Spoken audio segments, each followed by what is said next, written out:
Google Docs, or Drive as it is now known, can be a powerful tool for getting opinions from people.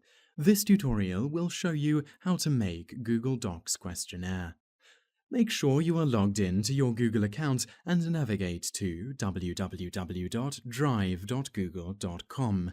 Click the Create button to the left of the page, and in the menu that appears, click the Form option.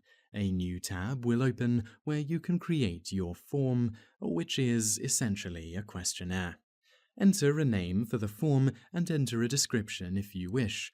Below this, you can enter your first question into the question title box. You can select the type of answer required from the drop-down box, such as text or multiple choice. Click Done to add the question to your form.